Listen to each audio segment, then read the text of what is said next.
Can you explain to me the two types of different divorce? There's paper divorce and emotional divorce. Yeah. And are those two different very things in your mind now that you've been through this? Oh, yes. Explain that a little bit. Well, like I said, she had to have the paper divorce. You just got to be coachable. Today I'm with Jason. Jason, go ahead, if you will, and introduce yourself and tell a little bit about who you are, where you're from, and how we met. I'm Jason Sarrett. I'm from Calhoun, Georgia, and I met Denver from being very, very desperate. What does that look like? What kind of desperate? Either it's going to be suicide or I'm going to have my marriage back. Yeah, I'm glad that you were honest enough to be vulnerable to share that, because so many men are actually, when they're facing a relationship or a marriage ending with a woman that they love, it's very normal to be in a state of depression, ups and down, fluctuation, weight fluctuation, and sometimes so hopeless to the point that the depression can lead to thoughts of suicide. It actually led to an attempt. If you're trying to save your marriage, please subscribe and hit the bell so you're notified of new videos in real time. How long prior to you meeting me was that something that you were dealing with? August. She'd left in July, and August is when I attempted. Okay, and then you met me in what month? October. So within 2 months of that happening is when you found the divorce offers program and you and I talked? Yeah, this was the second program that I'd been through.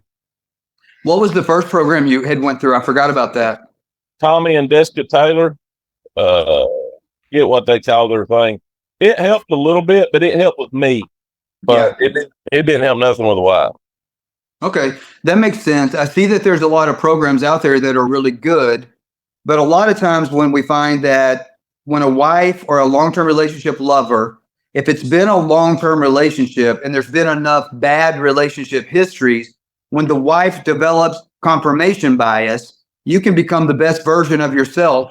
You could walk on water, double your bank account, double your biceps, half your waist size, and it's not going to be enough to restore the marriage. Is that kind of a little bit what you're talking about or describing, or no?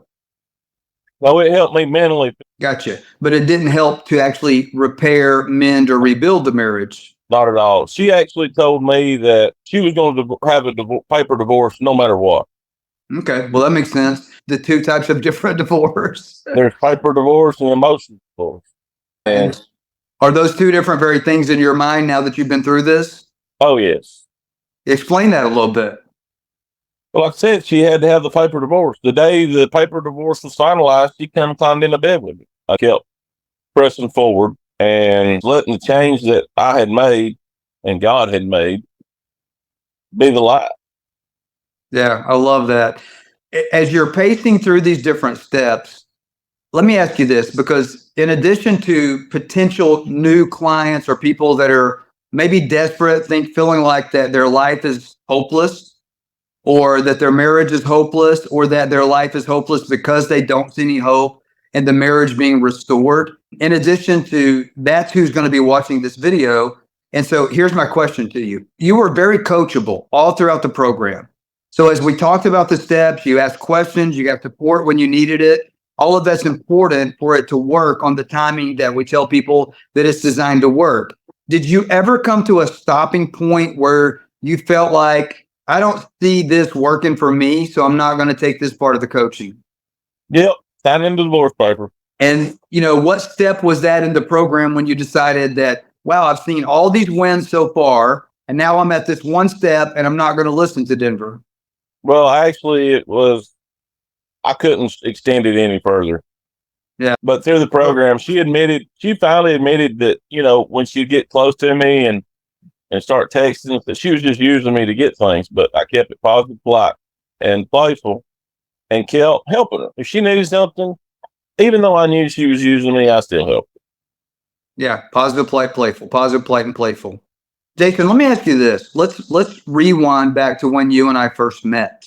You were already in another program, but it wasn't working to restore the marriage. When you and I met, what were the challenges that you were facing at that point concerning restoring, making some progress in the restoration of the marriage? At that point, what do you feel like that other program and you were missing that was needed when you and I met that caused you to take the first step into another program with me with the divorce offers? I really can't answer that because I really don't know. Like I said, what you Yeah. did is you helped me step up and be the man that God's called me to be, Yeah. and being strong and not weak. Yeah. Because I So, realized that my wife's been married to a boy for 22 years yeah, that's a good amount of time. until divorce started. That changed me into the man that I need to be. Yeah, you know something? It's everybody says that on these testimonial calls when we do these calls. I want to go back and remind you of something though, and this is easy for me to remember. The latter part of the program is actually where we take you to the next level of your masculine leadership.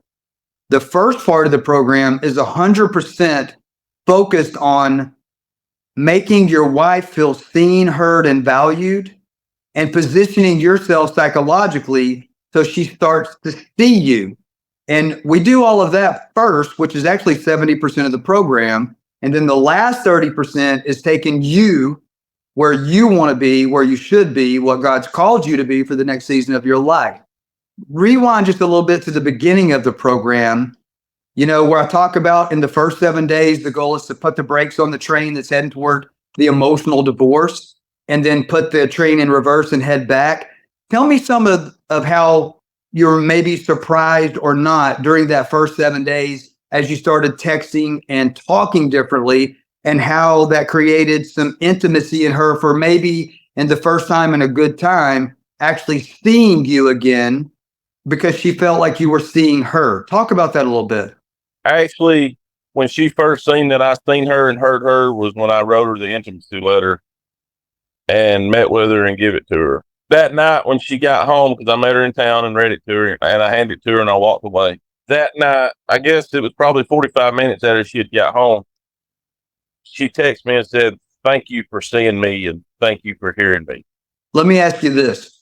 Rewind 6 months before that, a year before that, 2 years before that. When was the last time before that day, before that night that you're describing right now? When do you think was the time before that she felt seen and heard prior to this? Probably never. Explain that a little bit. She and I both, after we sat down and talked, we both see that we had no communication with one another. She didn't know how to talk to me. I didn't know how to talk to her. And you guys have been together for how long? 22 years. So in 22 years, you felt like that at that moment was the first time like she felt like you actually saw and heard her, which probably is what pivoted for her to be open to seeing you for the first time. Am I right about that or no? Yeah. Explain that a little bit. So I want to ask you this. I'm How gonna did say it? never, but Yeah. me and her was on the same page pretty good when we first got married. Okay. But I had childhood traumas and things where everybody'd always just walk away from me, and when things got tough, and it was always a defense. She never had 100% of me because I always had that wall to protect me where I wasn't going to get hurt. Very normal. Very normal. And when you had that wall up, because see, whenever I first met you and you first met me, what we talked about was the wall she had up. But your leadership in the way that the program, would you say that your leadership in learning how to see her over that 3 or 4 weeks that led up to this moment that you're talking about, with your communication, your text messages, how you were using communication to create intimacy to cause her to start to kind of like evolve spiritually and physically into feeling seen. So she's acknowledging at that moment that she felt seen and heard for the first time, maybe in forever, but definitely in 20 years. Do you feel like that led her to see you also at the same time, the way that we walk through the steps to reach that point? Describe that. I mean, she said, "Thank you for hearing me and seeing me." And I asked her what she meant by that. She goes, "You see what you put me through. You see what you've done, and you." I felt like it's all been about you because I always tried to run business because I hate working for somebody. Yeah. And that would fail. And she didn't want me doing that. She wanted me to have a steady paycheck instead of, how businesses, they fluctuate. Right. And, and another thing is after since we've been really communicating and really back on the same level, she's told me things that, whew, let's just put it that way, I didn't have a clue that she was up to for Okay. over a year. I mean, Okay. she's been completely honest, and it's now to the point that there's been some folks on her Facebook that I don't like, don't trust, and she immediately takes them off Yeah. when I explain it to her. I mean, it's a whole different level between me and her now. I love this. This is so beautiful watching this transformation. So why do you think all of a sudden after 22 years, now she feels safe enough to share that kind of stuff with you, and you feel in your leadership? So when you express something that's on your heart, why do you think she's receiving that now that you're walking with a different type of leadership, where when you're expressing those negative feelings, you still remain kind, calm, and connected in your masculine leadership? Explain that a little bit, how that's different. Because I'm calmer, I know how to use my words and explain things. And she also sees the relationship between me and my boys the way it's growing. And that's what really led her back, is me leading the boys. Do you feel like that this program contributed to the change in your leadership or your relationship with your sons? Totally. Explain how that happened. Just by me being more manly, me being able, not being hot-headed and tempered, Yeah. not trying to be controlling and pushing. It's a totally different change. My 21-year-old, me and him butt heads more than anything. I guess because we was closer when he was growing up. And I didn't allow him to do certain things growing up because I didn't want him to do the shit I done. Instead of letting him go out and experience it for himself, and me and him butted heads, he was the point. He hated me. And Father's Day, he texted me. He said, "Happy Father's Day, old man." He said, "I'm proud of you." I love that, Jason. What you just described, you probably got sick of hearing me say this. You got to give up control to be in control of your own life. What does that look like for you now that I'm saying this statement on the other side of you completing the program? Well, it's just like last night. There was a guy that I grew up with. He'd been trying to talk to my wife while we were separated and chit chat. And I said, I don't feel comfortable with you talking to him because I know what kind of person he is. Yeah. You can do what you want to, but I don't feel comfortable with him being on your Facebook. It's up to you. And today, the text message you just sent me, it was telling me that we communicate so much better now. And I deleted him off my Facebook. Let me ask you this. Rewind 12 months ago. How would you have told her that? I wouldn't have told her that. I would have went to him. Yeah. And what would have happened? I would have beat his ass. Yeah. Yeah. And so instead what you did was you walked in more masculine leadership. And even the affair partner that she had the last year that she actually told me about, that was supposed to be a friend of mine, that wasn't supposed to be talking to her because he made an agreement with me. I'm going to be honest with you, the only reason I'm not getting his ass is because I promised her I would. Yeah. But yeah, she figured him out real quick. Why do you think she felt safe telling you that? Because she knew I wouldn't lose my shit. Because I told her, I don't care who or what you've done, come home and let's get this straightened out. I've got the program, I've got the gear, and I'm working on me. And it's a lifetime program. If I need help, my coach is also, because I told her I was in coaching now. Yeah. I can be honest with you. I said, my coach is also a psychologist, so I can use him for counseling. Yeah. I'm not a psychologist, but I know a lot about psychology. Psychologist. None of that. I just studied the brain for a really, really long time and understand psychology. Let me ask you this. I want to pivot back to that moment where you talked about 3.5 weeks into this, when she comes to you for the first time, really, and says, I feel seen, I feel heard. Thank you for acknowledging the way that you've made me feel. I feel like for the first time that you see me. Let me ask you this, Jason. So that was an emotional experience for her, according to what you're telling me, and she felt safe enough to be vulnerable to share that with you. But here's my question. So you've described how that made her feel and what she told you, but I saw the transition in you before she told you that. I saw you before she did. I saw major changes that I know for a fact because they stayed consistent. They stayed consistent. And you kept asking questions, which told me I'm trying to understand how to make this real.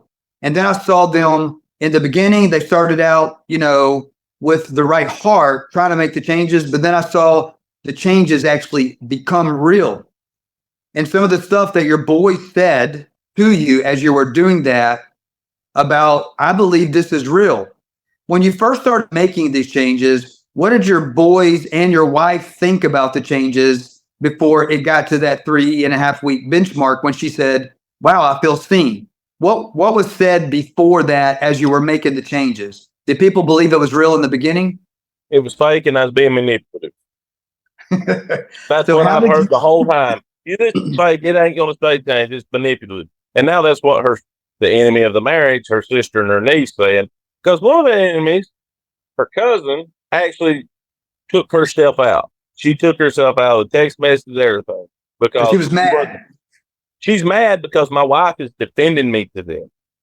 How did you get your wife to start defending you? Because when I first met you, you were defending yourself to your wife, trying to save the marriage. What changed? She sees the changes and she knows the real. Yeah, I love that.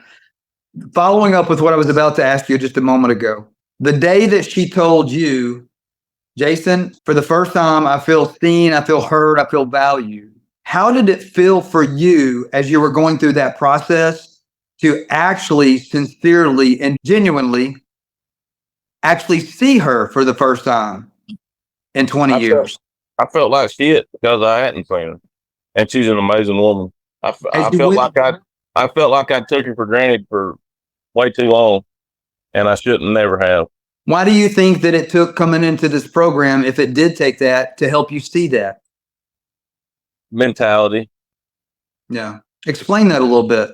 Because when I didn't defend myself and things she was saying, it made me look at myself. Because I'm hearing her, the things she's saying about me, and I'm evaluating it, and I'm looking at it, and I'm like, really, she is right. All them things she was saying was true. So whenever you actually started seeing her at the same time, would you say that it's true that it might have been also the first time that you saw yourself and you got a glimpse of yourself in the reflection of her eyes? Yeah, I finally figured out who I was and what I was meant to be in this life. So as you figured out who you were, would you say in the process of that, as you started to figure out who you were, the old version of yourself, would you say that as you took the steps to actually see yourself through her eyes and to look in the mirror at yourself, did that help you turn yourself around to take the first step into who the new version of you now gets to be for this next season of your life? And if so, how has that transition looked like as you're taking these steps? Definitely it did, because I looked at me and I didn't want to be that person. I didn't want to be that person and looking at my granddaddy says a lot too, because he's 85 years old and he's a miserable old man by himself because he's negative about everything. Yeah. And I didn't want to be that person. And I knew without my wife and my family together, that was going to be me. Overall, let me ask you this. What has the program done for you? Changed my whole life. Give me specific on tangible results that it brought about for you. I'm more of a man. I'm more open and honest and can communicate. And if she tells me that she sees something, I look at it. I'm like, okay, I can see where you're coming from. Let me correct that. I'm sorry I made you feel like that, and let me correct it. Let me make it right. And then we go from there. Were there any results that you got in this transformation process that you weren't necessarily expecting? It wasn't something you were necessarily looking for, but it happened anyway? Yeah, I mean, a whole new man, because I joined this just to save my marriage. I didn't join it for nothing else other than to get my wife home. Let me ask you this. You talk quite a bit about your relationship with your kids. if you had went through this process and your marriage hadn't have been restored, would it have been worth what you've been through? And there's no right or wrong answer. I'm not trying to put words in your mouth. I'm genuinely asking. If the marriage had not have been restored, would it have been worth going through this process and what it's done in other areas of your life with other relationships? Yeah, just with my kids, most definitely. Because that was my 3 kids. My oldest kid, me and him, he was my rock. He kept me pushing through when I wanted to give up. I've told him many times, screw this shit, I'm done. I ain't worried about it. I'm done. Daddy, what do you get if you give up?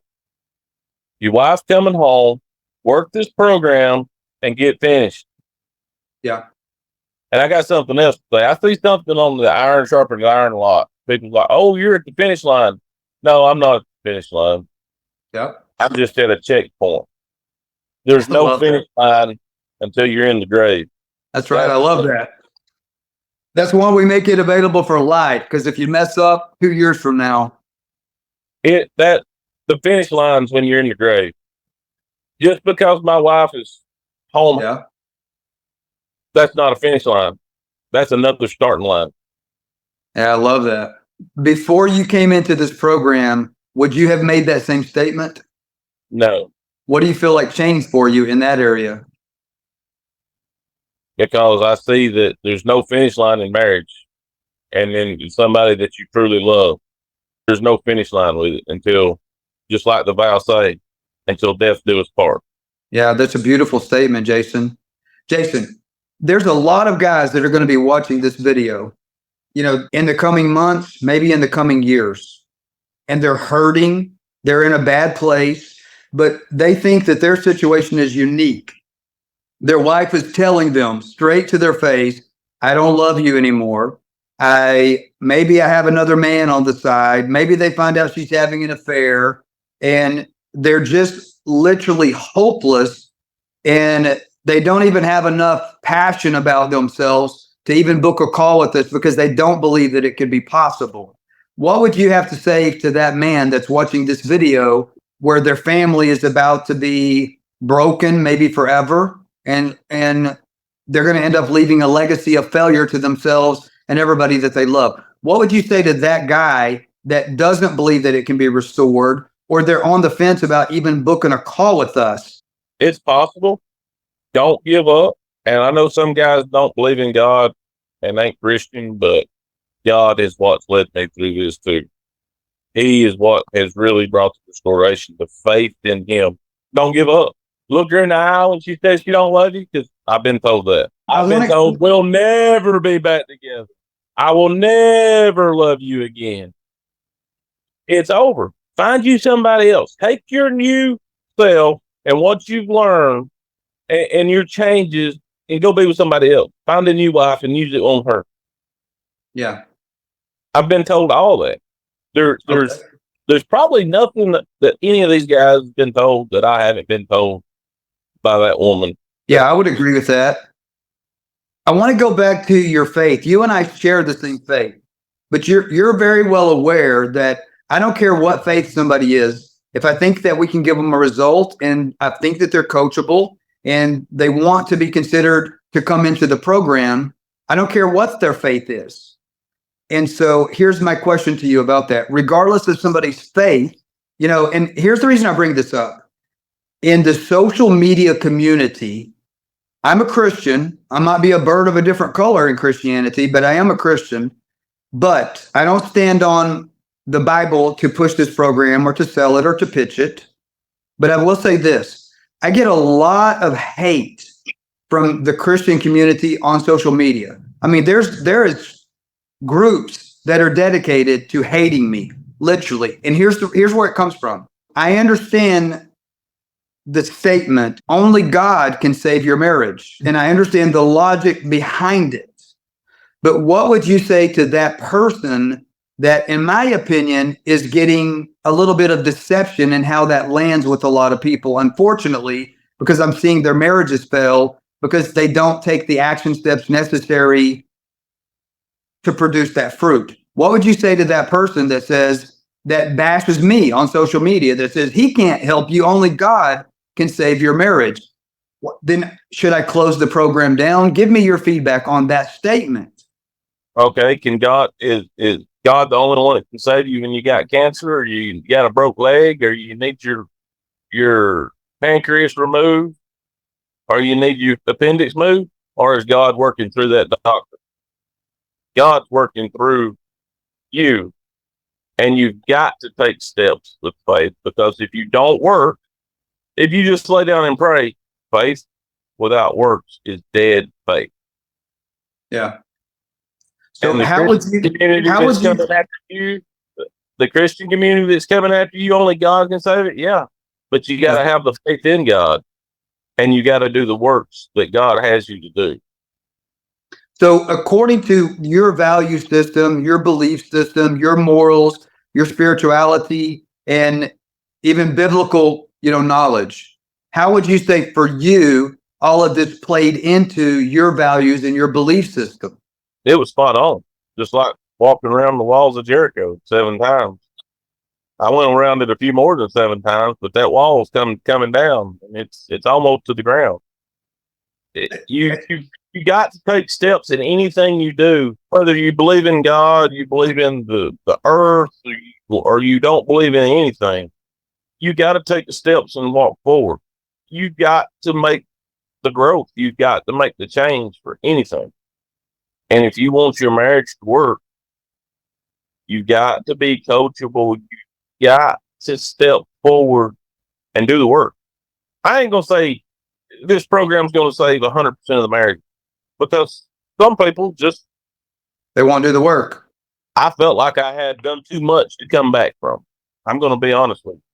I've done a lot of bad shit in my marriage, but the love was there, and she's seen it, and she's seen that I was willing to do anything to save, including getting counseling, getting therapy, and paying tons and tons of money for it, even though she says I blow too much money. Maybe it has something to do with the new Harley. I don't know. She don't like the color, but Well, I've seen some Facebook posts you posted with her on the back, so she must not hate it too bad. Now that was some FOMO.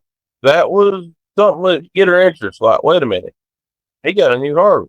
There's going to be other women riding that Harley, which she's the only one that's rode it, but But still, she kind of had a curiosity in the back of her mind as she was leading you guys toward permanent divorce. You gave her a glimpse into what that future might look like with that motorcycle. You used that psychologically to say, this is what that future could look like for you. Are you sure that's what you really want?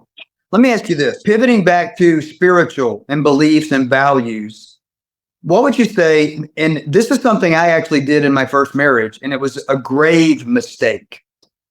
I went to my best friend who was a preacher. The marriage ended because that was a mistake. Good guy. He's still one of my best friends in the world. He just came and saw me and spent a few days here in Puerto Rico with me. I'm not speaking bad of my friend, but why, in your opinion, was he not able to help me? I had a preacher tell me, quit, walk away. I've been divorced, Jason. Don't worry about it. Just give up. And the other day, I called him and told him, I said, guess what?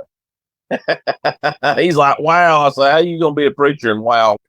Well, in your preacher's defense, I like to say this: God doesn't call the qualified, he qualifies the called. So if your preacher or counselor hasn't been in your shoes and navigated the waters to take the boat where you wanted to take it, he is not qualified to put all of that in context to teach you this is the path that you take so that you don't get caught in a hurricane and go under.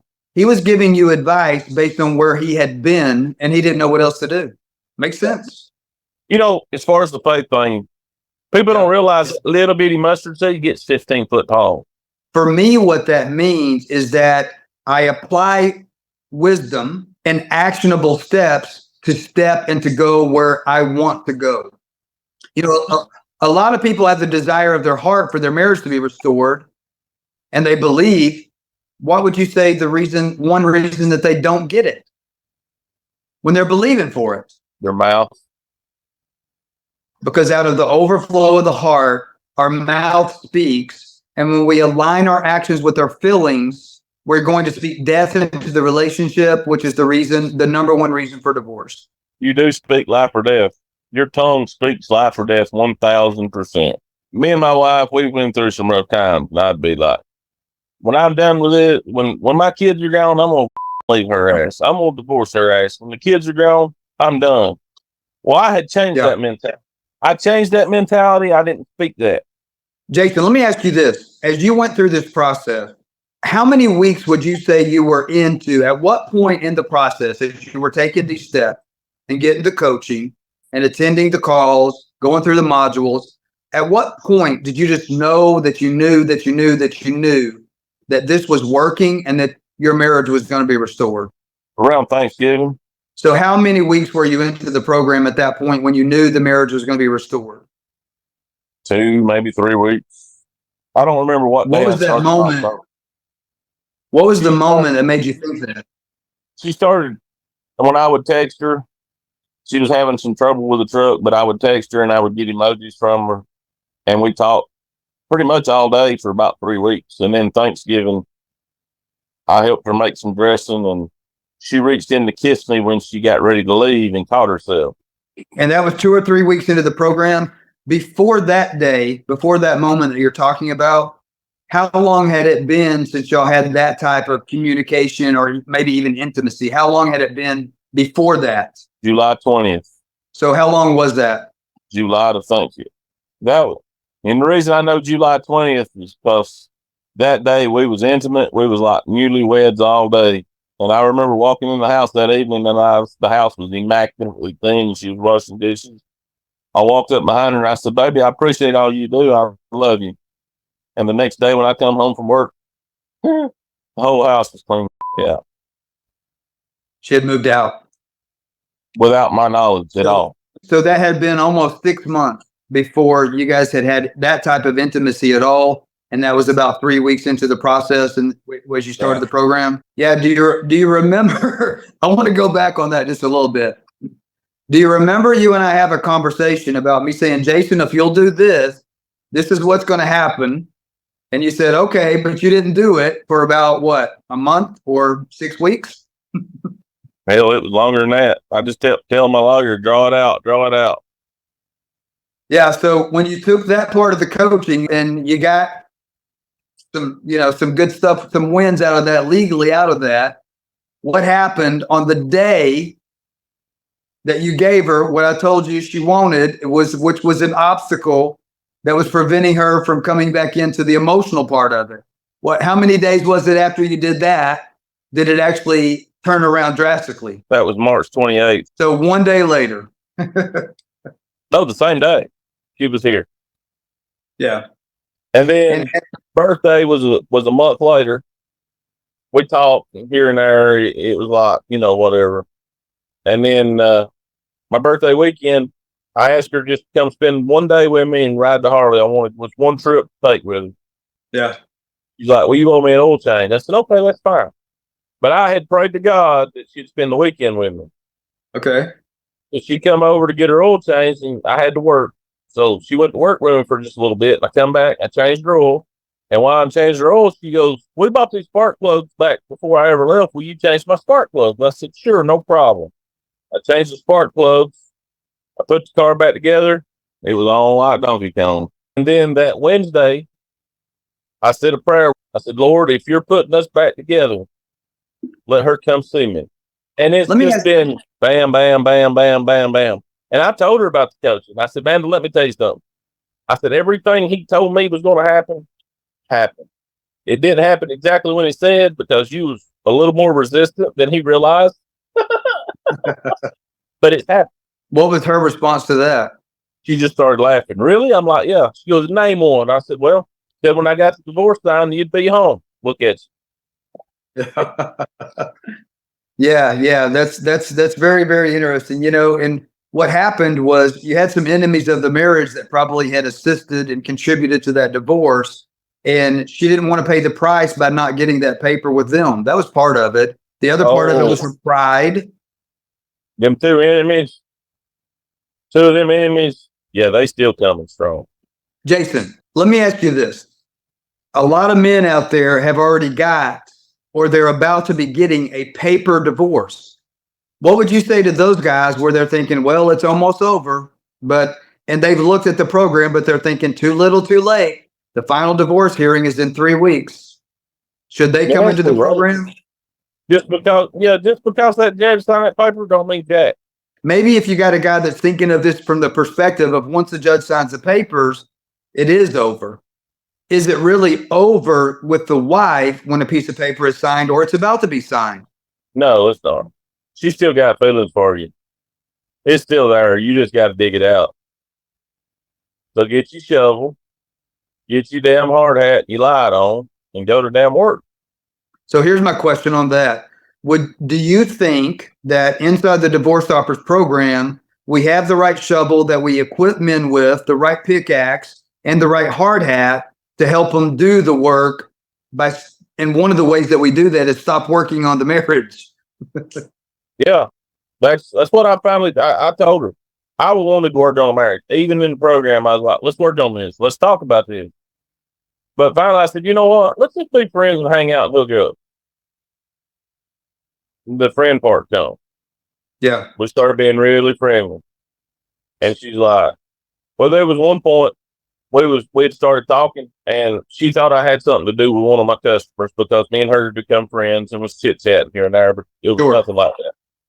So I'd send her a picture, a screenshot. Well, that girl had texted me because I was doing some more work for her, and it was across the top of the screenshot. I didn't see it, and I sent it to her. I don't even know why in the I'm trying this shit. I don't know. This ain't never going to work. Nothing's ever going to change. I was like, well, let me explain this. And then it was like, we'll never be together.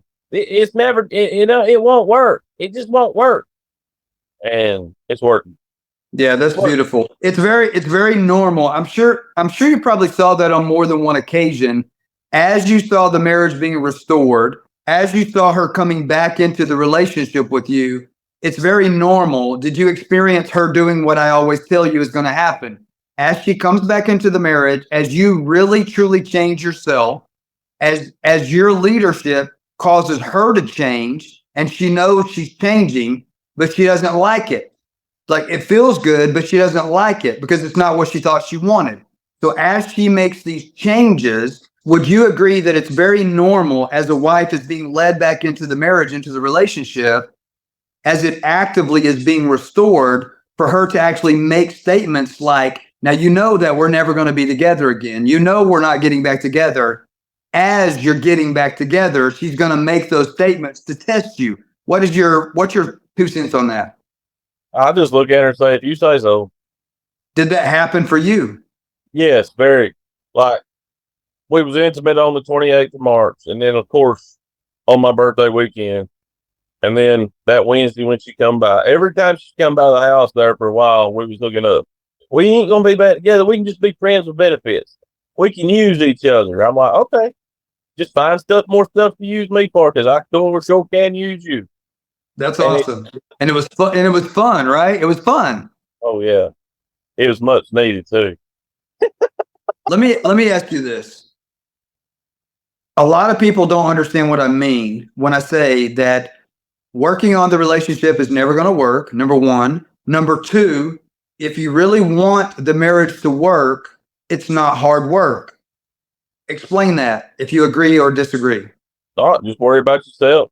As long as you worry about yourself and just positive, polite, and playful. Now we're to the point now we can talk about things that destroy our marriage. Yeah. To put in non-negotiables, to put in barriers and things to keep us from falling back into that situation. Yeah, that makes sense. But why do you feel it takes a while to get that, and you got to get her trust back? Yeah, for sure. Why do you feel like that it took you 22 years to maybe get in a place where you guys could actually build intimacy in discussing your likes and dislikes, maybe even disagreements? Me as a kid, I never could express myself to anybody without being ridiculed or put down. So I just didn't do it. I felt like if I did, I was less of a man, or if I showed my emotion, that wasn't what a man's supposed to do. But I taught my kids wrong. Now I got to retrain them, even though they're grown. Yeah. And you feel like this program helped you be vulnerable enough in your masculinity to feel comfortable expressing that with your wife now and your kids. Yeah, I'll give you an example. Just like last night, I told her, I said, going back to her affair partner, I said, I have never, the whole time we've been married, I've never had insecurities, but with certain people that's on your Facebook, it's an insecurity because I feel like the same thing could happen again with you. Just straight out honestly. And like I said, today, those people disappeared off her Facebook because she don't want me being insecure about that. And then she straight up told me, Jason, I don't know why I did what I did. I was out of my mind. That's not me. You know that. But I do know why, because your wife, the things she does is because of the things you do. 100% every single time.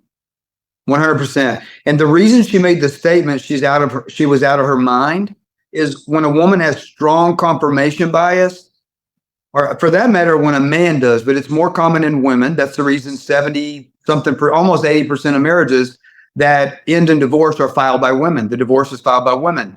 And when a woman has really strong confirmation bias, they're only thinking on the patterns of the confirmation bias.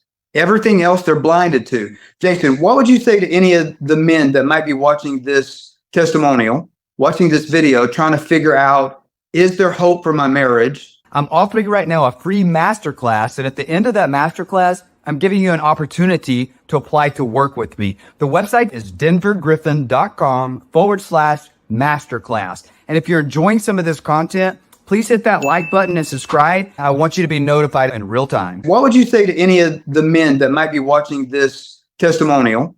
Because my wife has an affair partner that maybe she has limerence for or feelings for them. What would you say to those guys when they're like, I don't even know if it's worth trying to mess with this because she's telling me she has feelings for somebody else? What would you say to that guy? Don't give up. Well, she started talking and not hooking up yet with a friend of mine.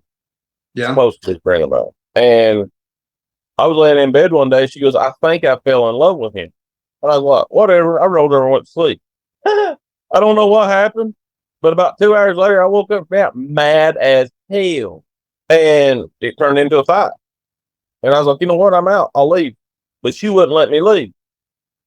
And that's when I called him. I said, look, man, I would be okay as long as you never speak to me or her again. Okay. Well, that was a cover up because she kept having an emotional affair with him. Yeah. About 2 weeks after she left, she went and had a physical affair with him. Your leadership and how you were leading your family, leading your wife back into the relationship, rebuilding emotional safety, rebuilding trust, mutual admiration with her. Was there anything else that you would want to say to any guys that are looking for an answer or for help on something that could really, really give them a strong chance to restore and save the marriage before it is too late? I really believe this program is meant to help. If anything could be 100%, I do believe this program is, because it's changed my life. You know, there's a lot of people that are going to watch this, though. Let's just say 10,000 people watch this. It's very likely that 9,000 of the 10,000 don't believe that their marriage could be saved. And so what would you say to those people? Okay, I've had 3 affairs. My wife was done, and then she had her 2 affairs while we were separated. Okay. She was done. She was more than done. She was the point of done where for me to even talk to her, I would have to go to her friggin' work and wait on her to get off and catch her at her car about something important. To she's here at my house every night and every weekend. To, well, I'll just show you. She's got her a closet in here. She's got another closet in there. She's also got her a cart to put stuff on. And look, you can tell that's woman stuff because a man ain't gonna live like that. Yeah. It looks like women's stuff. I hope. A man ain't gonna live like that. Yeah. So I'm going to paraphrase what you're saying. It seems like even in a hopeless situation, if you do have a chance of saving it, you feel pretty confident that this would be one of the better options that's out there, considering you tried some other things yourself. Yes, most definitely. Because, like I said, I tried things and it didn't work. Actually, I joined another program and it seemed to hurt. It pushed away, and that was Goat's win. It seemed to push her away more. Yeah, I know. I heard Corey actually did that one before he came into this one, I think. It just pushed away. Why do you feel like the Goats win pushed away? Like, what was it about that was missing? I don't know. I don't know. It was different. They start out like the Jessica Taylor and stuff, but I think it's the way that, like, their disappearance, the way they try to teach you to talk, and because here they're just like, hey, I understand how you feel, and I see, you're right. I'm sorry, piece of shit. I see why you see that. I know. I've been there, and put a name on it. But they try to be like, it's just totally different. Okay, well, that's good to know. If anything could be 100%, I do believe this program is, because it's changed my life.